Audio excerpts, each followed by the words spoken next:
Hello everyone, I'm Justina Paris and I welcome you all to today's daily news analysis. आज है 17th December 2025 and we're going to be seeing important articles from the Hindu and the Indian Express. Now before I begin with the discussion, we all know कि CLAT 2026 का result आ चुका है and I'm sure you've checked your result and whatever the result may be, especially for the ones who have given the exam, right? कोई बात नहीं, जो जैसा भी result आया हो, don't lose hope, don't lose heart. I know there's something amazing waiting for you. Be proud of the person you've become in this journey. आपने बहुत कुछ सीखा है, समझा है. It's a learning for everybody, right? So whatever the outcome is, right? Ensure कि आप उसी commitment, उसी dedication के साथ आगे की तैयारी करोगे. Either you want to prepare once again or with regard to, if you're planning to get into another college या कोई दूसरा stream, whatever it is, ठीक है, I'm sure there's something amazing waiting for you. With that being said, let us now proceed with the first article. तो पहला article जो हम देखते हैं, what is exactly about? It is with regard to जो हमारे Prime Minister गए हैं to 3 nation tour हुआ है. Which are the 3 places हमने देखा था, last class में देखा था. So there is Jordan, ठीक है, एक है Jordan, उसके बाद he went to Ethiopia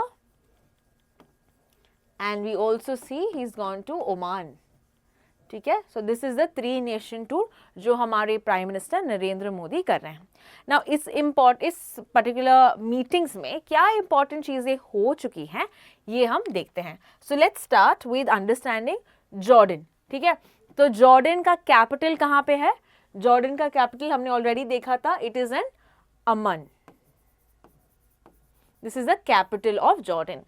तो यहाँ पे हमारे प्राइम मिनिस्टर ने बताया है of Indo Jordan collaboration. Specifically अगर हम बात करें सीरिया में, ओके, सीरिया में the war that has happened, तो उसके लिए हम देखते हैं इंडिया एंड जॉर्डन हेल्प करेगा. We also talk about the India Jordan business forum. Okay, तो ये सब स्ट्रेंथनिंग रिलेशन की बात की है between India and Japan, India and Jordan. We also see with regard to उनके जो किंग है, so they can ask you who is the king of Jordan. इनका नाम है Abdullah the second. Okay, so यहाँ पे जो किंग ऑफ जॉर्डन है ये कहते हैं कि हम डेवलपमेंट ऑफ रेलवेज करेंगे, नेक्स्ट जनरेशन इंफ्रास्ट्रक्चर डेवलपमेंट करेंगे जॉर्डन में. ठीक है, and he also they also discussed about fighting terrorism, extremism, radicalism और जो रीजनल कॉन्फ्लिक्ट्स. सो यहाँ पे एक मैं क्वेश्चन पूछती हूँ because we know in the last class मैंने आपको बताया था जॉर्डन के नेबरिंग कंट्रीज कौन से हैं, ये आपको मुझे बताना है. You have to comment in the comment section what are the neighboring countries of Jordan. We have already discussed in my last class, right? So now we also see हमारी जो एक्सटर्नल अफेयर्स मिनिस्टर है, कौन है external affairs minister? It is S Jaishankar. ठीक है, वो गए थे इजराइल. ओके, कहाँ पे इजराइल में? Tel Aviv. Okay, so you went to the place call Tel Aviv and उधर के जो उनके काउंटर पार्ट है, यानी उधर के जो फॉरेन मिनिस्टर है इजराइल के, गिडियन सार ने उनको वेलकम किया था. So let's understand about the Bondi beach attack, right? तो यहाँ पे हम देखते हैं कि वी सी बॉन्डी बीच जो ऑस्ट्रेलिया में है, सिडनी करके जगह है ऑस्ट्रेलिया में, वहाँ पे 2 अटैकर्स, ठीक है, 2 अटैकर जिसमें से एक इंडियन है जिनका नाम है साजिद अकरम. ठीक है, तो इन्होंने अटैक किया था एक ज्यूइश इवेंट में, okay, which was it was held in this beach, Bondi Beach, and we understand that एक फेस्टिवल है उनका, Jewish फेस्टिवल हनुका. सो एक फर्स्ट डे था ऑफ द फेस्टिवल. उन्होंने ऑन 14th दिसंबर, ठीक है, यानी 3 दिन पहले अटैक किया था जिसके कारण 16 people died, right? 16 people died. Now in the events we see that इनको भी obviously police force I and in the course of that even इनको fire किया and Sajid Akram is also dead. So ये जो terrorist attack हुआ था, of course this is with regard to aggression. हम देखते हैं radicalization, extremism दिख रहा है, तो that is where S Jaishankar ने इस इवेंट को कंडेम किया. We also see India Israel के रिलेशंस की बात हो रही है यहाँ पे, where we are focusing on zero tolerance policy towards terrorism. हम ऑल्सो देखते हैं कि इंडिया ने सपोर्ट किया था the Gaza peace plan, also called as the 20 point programme, जो डोनाल्ड ट्रंप ने दिया था, राइट। सो हमने देखा था in the last few months with regard to the Gaza peace plan, which India also supports. यहाँ पे हम देखते हैं we have also seen कि जो पार्लियामेंट है इजराइल का, जिसको क्या कहते हैं, Knesset. So Knesset is nothing but the parliament of Israel. Okay, तो इन्होंने एक लॉ पास किया था टू हॉल्ट और to stop the activities of the UNRWA. और ये UNRWA क्या है, United Nations relief and work agency, जो 1949 में आया था पैलेस्टीन रेफ्यूजीज को मदद करने के लिए, because you know many of them fled to various countries. तो उनके रेफ्यूजीज को मदद करने के लिए, असिस्टेंस देने के लिए we saw the United Nations relief and works agency आया था. तो ये अभी पार्लियामेंट ने लॉ पास किया है ताकि इन एक्टिविटीज को बंद किया जाए. However India has always been supporting this particular agency, this particular relief works agency. ठीक है, तो ये था with regard to Israel. Jordan की बात हुई, इजराइल की बात हुई. Now there is one more country जो हम देखते हैं प्राइम मिनिस्टर ने विजिट किया, जो है इथियोपिया, राइट. तो यहाँ पे इथियोपिया ने प्राइम मिनिस्टर मोदी को एक अवार्ड दिया है. कौन सा है अवार्ड? अवार्ड का नाम है द ग्रेट ऑनर, या इसको निशान ऑफ इथियोपिया कहते हैं, right. Who is the current prime minister of Ethiopia? इनका नाम है अबी अहमद अली. अबी अहमद अली. ऑलराइट, तो यहाँ पे आपको यहाँ पे क्वेश्चन है कि इथियोपिया का कैपिटल क्या है, ये मुझे कमेंट सेक्शन में बता दो. We have seen this is also the headquarters of the African Union. ये जो बॉडी है अफ्रीकन कंट्रीज की, अफ्रीकन यूनियन 55 मेंबर बॉडी है, इसका जो हेडक्वार्टर है ये भी इसी सिटी में है. तो आपको इसका कैपिटल बताना है. And we have seen India और इथियोपिया के टाइज भी बढ़ रहे हैं, एंगेजमेंट हो रहा है, स्ट्रैटेजिक पार्टनरशिप पे एलिवेट कर रहे हैं. सो ये एक अच्छी बात है in terms of our international relations. Let us now proceed to the next article. अगला आर्टिकल हमने कल भी देखा था, which is with regard to the Shanti bill, right. So Shanti bill का एक फुल फॉर्म क्या है, जल्दी से देखते हैं. शांति बिल का फुल फॉर्म है sustainable harnessing and advancement of nuclear energy for transforming India bill 2025. तो ये टेबल किया गया है हमारे पार्लियामेंट में. तो अभी वोटिंग और सब होगा, फिर देखेंगे कि ये बिल पास होता है कि नहीं. Okay, so winter session of the parliament, this is passed, this is kept, this is stable. Now we are going to see some important facts. Of course we have seen this yesterday as well. तो ये आपके लिए एक revision हो जाएगा, ठीक है. In case you have missed or in case you have forgotten, let us quickly revise about Shanti bill. Shanti bill की बात करें, ये जो हम न्यूक्लियर सेक्टर की बात कर रहे हैं, न्यूक्लियर पावर, इंडिया यहाँ पे फोकस कर रहा है न्यूक्लियर एनर्जी पे, बिकॉज इंडिया ने एक टारगेट भी रखा है. टारगेट क्या है? टारगेट ये है कि we aim to have 100 gigawatt, we aim to have 100 gigawatt target by 2047. और ये किस एनर्जी की बात कर रहे हैं हम? न्यूक्लियर एनर्जी केवल की बात कर रहे हैं. So we aim to have 100 gigawatt nuclear energy by the year 2047. This is the target that we have set. Now, अगर हमको ये अचीव करना है 100 gigawatt nuclear energy, then we need to increase the foreign players in India. We need to allow more investment. We need to have more production, right? तो उसके लिए we need to change. एक overhaul की ज़रूरत है हमारे पुराने loss की. तो वही ये बिल कर रहा है. ये बिल पुराने लॉस को अमेंड कर रहा है ना. कौन से पुराने लॉस की बात कर रहे हैं हम? We are talking about the atomic energy act of 1962. And the second law we're talking about is the Civil Liabilities for Nuclear Damage Act, Kalinda 2010. तो इन दो लॉस को रिपील किया जा रहा है and we are going to have a single law called as the Shanti law. ठीक है, तो यहाँ पे फुल फॉर्म एक बार देख लीजिए. फुल फॉर्म्स पूछे जाते हैं एग्जाम में, so that is why this is important, right. तो इससे क्या हो रहा है? प्राइवेट सेक्टर पार्टिसिपेशन हम इंक्रीज करने वाले हैं. We are going to ensure foreign funding इस सेक्टर में आए, फॉरेन कंट्रीब्यूशन. नाउ करंटली सिर्फ एक ही फॉरेन प्लेयर है इंडिया में. Okay, there is only one foreign player. Which is this foreign player? Russia का है Rosatom, Russian player Rosatom. Okay, now यहाँ पे आपके लिए क्वेश्चन है, एक ही प्लेयर मैंने कहा कि रशिया एक है जो फंडिंग कर रही है, एक न्यूक्लियर प्रोग्राम में ऑपरेशन हेल्प कर रहा है। तो आपको मुझे बताना है रशिया जो है कौन से न्यूक्लियर पावर प्लांट में सपोर्ट कर रहा है। What is the name of the nuclear power plant in which Russia is supporting, Russia is developing, is operating with India? ये न्यूक्लियर पावर प्लांट का नाम आपको मुझे कमेंट सेक्शन में बताना है। Clear? Now let us see what are the key provisions under this. Key amendment क्या होगा शांति बिल में? शांति बिल में प्रपोज किया गया है कि हम जो सेक्शन 17B ऑफ जो पुराना लॉ था सिविल लाइबिलिटीज, ओके, उस लॉ का हम चेंज करने वाले हैं। So now we with regard to section 17B what exactly it is. Section 17B ने right of recourse against suppliers करके एक केस था, okay, एक प्रोविजन है। What is it? Right of recourse against suppliers मतलब मान लो कोई फॉरेन ऑपरेटर इंडिया में ऑपरेट कर रहा है, okay, think about a foreign operator.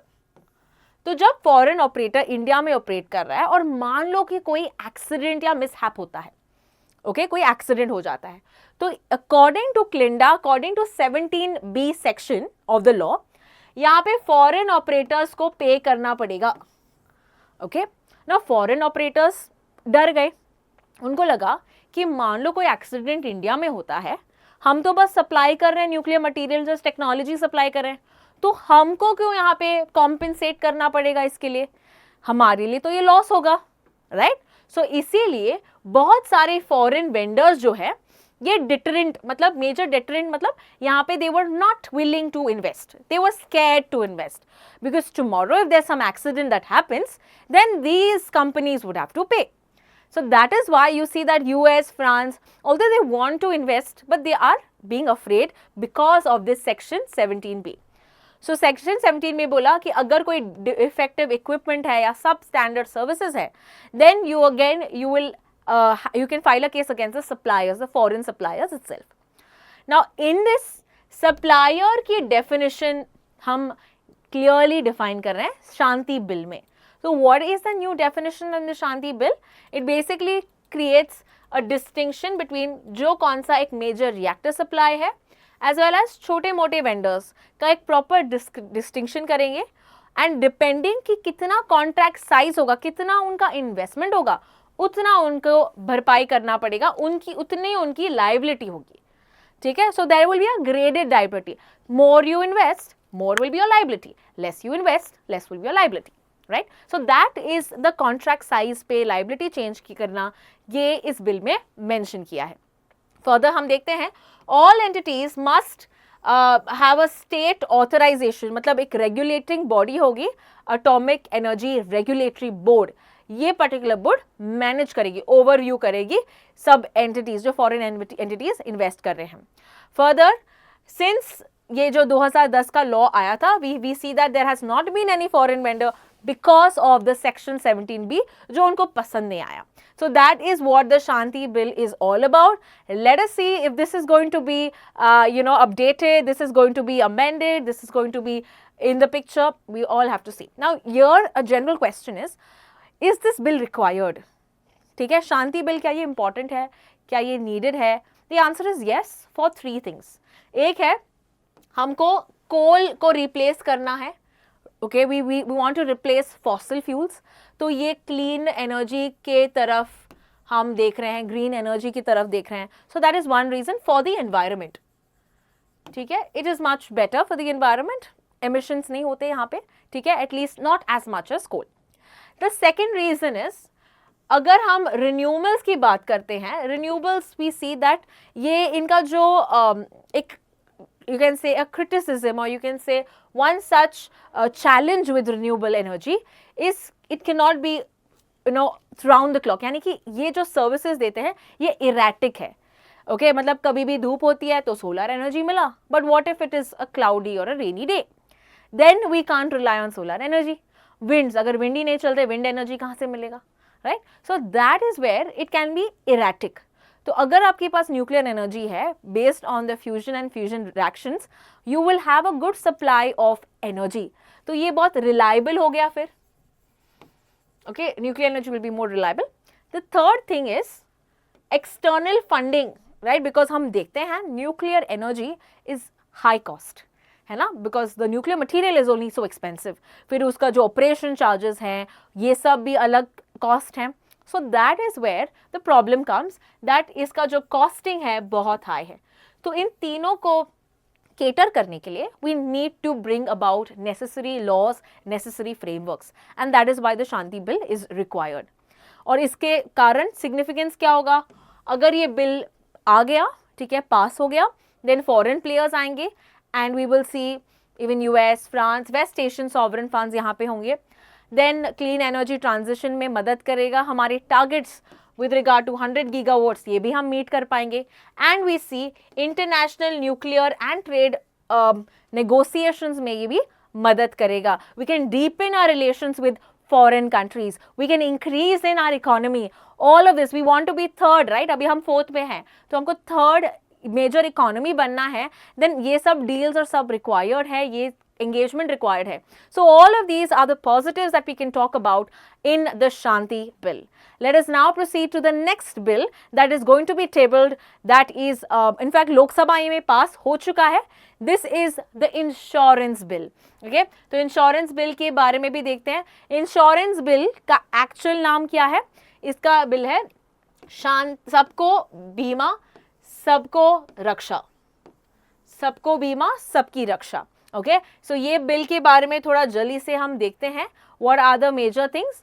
The major things is insurance framework को ये रिफॉर्म कर रहा है.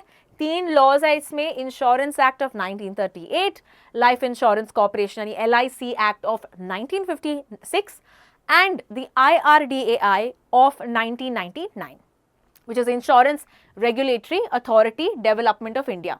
नाउ याद रखना, ये जो IRDAI है ये मेजर बॉडी है जो इंश्योरेंस सेक्टर को रेगुलेट करता है. Now you have to tell me इसका जो हेड ऑफिस है वो कहाँ पे है, हेड ऑफिस कहाँ पे है? मैंने लास्ट क्लास में आपको बताया था. So let me see if you remember it. Where is the head office of the IRDAI, the one that manages the insurance sector. हम देखते हैं कि अभी जो इस पर्टिकुलर बिल में द FDI, ओके, जो फॉरेन डायरेक्ट इन्वेस्टमेंट आएगा इंडिया में, इसको हम बढ़ा रहे हैं. So before it was only 74%, but अभी इसको बढ़ा के बनाएंगे 100%. नाउ इससे बेनिफिट क्या होगा अगर फॉरेन इन्वेस्टमेंट आएगी इंश्योरेंस सेक्टर में? इससे इन्वेस्टमेंट आएगा of course with regard to this. So money will come in to India. Okay, I will rather at rupees. Okay, because we see that rupees is going weaker as compared to dollar. 91 rupees के mark से ज़्यादा हो गया अभी, तो इसीलिए let's promote rupees itself, right? Okay, then हम देखते हैं with regard to technology transfer आएगी, दूसरे कंट्रीज से आ रहे हैं, सो टेक्नोलॉजी यहाँ पे आएगी. इंश्योरेंस पेनिट्रेशन होगा. We currently see that we don't have many insurance companies. Okay, if you see 70 ऐसे इंश्योरेंस कंपनीज होंगे approximately. If you see and world में देखोगे तो 10,000 से ज़्यादा है, राइट? तो ग्लोबल की बात करें, इंडिया की बात करें, we have very less players. और प्लेयर्स से ज़्यादा जो एक्चुअल में इंश्योरेंस लेते हैं, प्रोडक्ट्स लेते हैं, यानी आम जनता अभी भी पेनिट्रेट नहीं हुआ है. बहुत लोगों के पास life insurance, health insurance, accident covers ये सब नहीं है. सो इससे क्या होगा, जब फॉरेन ज़्यादा ऑप्शंस होंगे, maybe it will suit everyone's capacity, calibre, और वो खरीद पाएंगे. अभी क्या है, लिमिटेड है, तो probably nobody is going for it. Next is social protection, because एक भरोसा रहेगा फैमिली के लिए. All of this will also help with buying, okay, your हम अपने communities, अपने families को protect करने के लिए, again this is going to be a very good net cover. Then we see कि एक requirement इस bill में आया है कि you require 1,000 crore as a foreign fund. foreign fund अगर आपको करना है, आपके पास 1,000 करोड़ होना चाहिए, राइट? सो यहाँ पे जो रिक्वायरमेंट है नेट ओन्ड फंड्स, कितना फंड्स होना चाहिए? 1,000. पहले पता कितना था? 5,000 करोड़. सो अभी क्या किया है, रिड्यूस किया है, ताकि we see more players are investing in India. Now we also will see historically कैसे ये सेक्टर चेंज हो गया है. We'll also see some more changes, जैसे LIC के लॉ में चेंज करने वाले हैं. LIC के लॉ में चेंज करके they will give it more power to the life insurance corporation. So यहाँ पे पहले देखते हैं LIC का क्या चेंज किया है. उसको ज़्यादा ऑटोनॉमी, ज़्यादा पावर दी गई है बाय इंश्योरिंग कि वो नए ऑफिसेस खोल सकता है without having to ask the government for it. यानी विदाउट द गवर्नमेंट अप्रूवल वो जोनल ऑफिसेस बना सकता है। इस will also allow integration with outside countries, यानी उनको अगर ग्लोबली भी बनाना है, this will also help in that, जिसके कारण हम देखते हैं कि हमारे भी इंश्योरेंस प्रोडक्ट्स दूसरे कंट्रीज ले सकते हैं। वी ऑल्सो सी IRDAI, इसकी पावर्स बढ़ा दी गई। I told you this is the main regulatory body for the insurance sector of India, और इससे क्या करेंगे, अथॉरिटी मिलेगी टू इवन डिसगॉर्ज रॉन्गफुल गेन्स। अगर कोई ब्रोकर्स, इंटरमीडियरीज, इंश्योरर्स अगर कुछ गलत कर भी रहे हैं तो इनके पास अभी ज़्यादा पावर देंगे। So giving it more teeth to say. Now what are the milestones that are achieved? If you see 1950s में जो एजेंट, जो ब्रोकर होते थे, उनके कमीशंस कम कर दिए। फिर हम देखते हैं 1999 में 26% कर दिया, अलाउ कर दिया foreign direct investment, right. And slow and steady 2014 से लेके अभी तक अगर हम बात करें, we have increased it, starting from 74%, अभी हम स्लोली जा रहे हैं 100%। Okay, so that is what we are seeing. Penetration भी increase हुआ है, पहले था 3.3%, now it's 3.8%, right? Insurance density भी बढ़ गई है. So these are the positives that we see with regard to the insurance market. लेकिन opposition का यहाँ पे कहना है कि इससे क्या कर रहे हो तुम, foreign dominance बढ़ा रहे हो, 100% allow करके foreign insurance, of course domestic वाले यहाँ पे they may take a hit, right? Secondly, LIC को पॉसिबली यहाँ पे वीकन भी किया जाएगा, because again allowing foreign players to come into it. And हमारे सेविंग्स जो हैं, okay, because we will be investing month on month in these companies, यहाँ पे हमारे savings will be also expose to the foreign companies. That is also a criticism of this particular bill. तो देखते हैं क्या होता है आगे। Let us now proceed to the next article. अगला आर्टिकल मनरेगा के बारे में है, और एक बिल जो टेबल करेगा, बट ये जब टेबल किया गया था कल, we see a lot of opposition, outcry that happened. बहुत क्रिटिसाइज किया गया था ऑपोजिशन ने। They walked out and they went to the statue of Mahatma Gandhi in the premises. तो ये सब हुआ। So let's have just like a recap, ये मनरेगा बिल क्या है। Of course I have done this couple of days ago, but let's quickly revise this once again. Nevertheless, that the bill of the name, okay, अभी हम देखते हैं मनरेगा का जो बिल है, इसका एक नया नाम भी होगा। Okay, so we are going to see, so यहाँ पे दिया गया है विकसित भारत गारंटी फॉर रोजगार आजीविका मिशन। ठीक है, ये बड़ा सा बिल है, और आइडियली हम देखते हैं ये बिल जो है ये रिप्लेस करेगा मनरेगा। लास्ट टाइम हमने देखा था ये बिल का दूसरा नाम रखा गया था as Pujya Bapu rural employment guarantee act. ठीक है, तो इसको हम देखते हैं कि it has been change to what, the name has been given as Viksit Bharatiya guarantee for Rozgar and Ajeevika mission.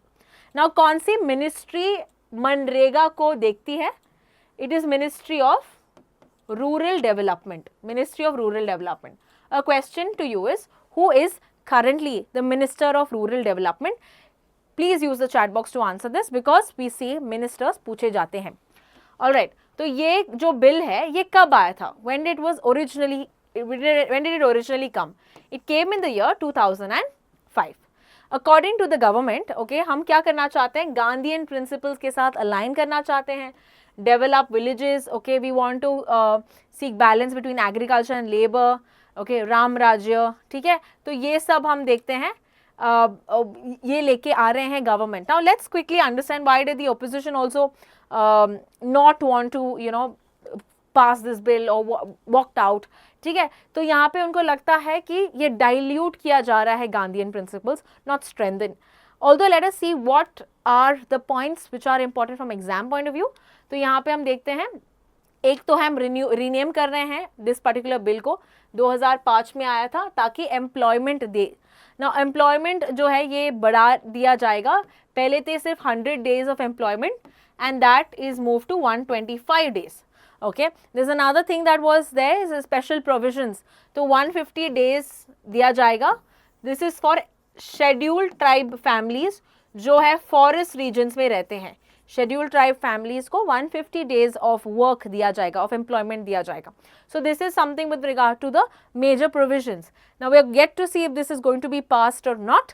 And हम देखते हैं अगर ये चेंजेस होने हैं, ये पार्लियामेंट को वोटिंग करना पड़ेगा, because you only can do that if you amend this particular act of 2005, right. तो ये अमेंडमेंट करके ही ये सब changes, name change, days change, ये सब कर सकोगे। अब तक के लिए ऑपोजिशन ने क्रिटिसाइज किया है, so let us wait and see if this bill will change or what are the further consequences of the same. Let us now proceed to the next article. अगला article is with regard to science and technology. So हम देखते हैं कि एक report आया है और इस रिपोर्ट में कहा है कि वेस्टर्न घाट्स में सबसे ज़्यादा बटरफ्लाई की डेंसिटी मिलती है कहाँ पे? केरला में सबसे ज़्यादा highest butterfly density. So let's understand some important facts based on this report. According to this, highest butterfly diversity अगर हम वेस्टर्न घाट्स की बात करें, that is in Kerala. But remember, अगर पूरे इंडियन स्टेट्स की बात करें तो सबसे ज़्यादा कहाँ पे बटरफ्लाइज मिलते हैं? Use the comment section to answer. Where do you find the most number of butterflies all over India? If you only talk about Western Ghats, then your answer would be Kerala. Okay, so where do we find this report now? The report is given to us in Entomon, which is an open access quarterly journal, जिसका है ये Entomon magazine. ये है Association for Advancement of Entomology. Entomology is with regard to ये butterflies जिसकी बात करें, insects की बात करें, right? इसकी study, right? Now यहाँ पे वो टाइटल, वो स्टडी का नाम था butterflies of Kerala status and distribution, जिसमें कहा है कि सबसे ज़्यादा बर्ड डेंसिटी है केरला में in the Western Ghats. We also find 328 butterfly species, 41 species सिर्फ Western Ghats में पाए जाते हैं. Now some more facts for you from exam point of view कि first state जिसने कहा था कि state butterfly है उनका, the answer is Maharashtra. So Maharashtra is the first state to have a state butterfly. ठीक है, और इस state butterfly का नाम भी मैं बता देती हूँ. It's called as blue mormon. Blue Mormon, यहाँ पे आप देख सकते हैं, this is the name of the state butterfly. पहला ऐसा स्टेट है जिसने खुद का एक बटरफ्लाई दिया था, state butterfly called as the blue mormon. ठीक है, so this was some facts about the Kerala with butterflies. Let's now proceed to the next article.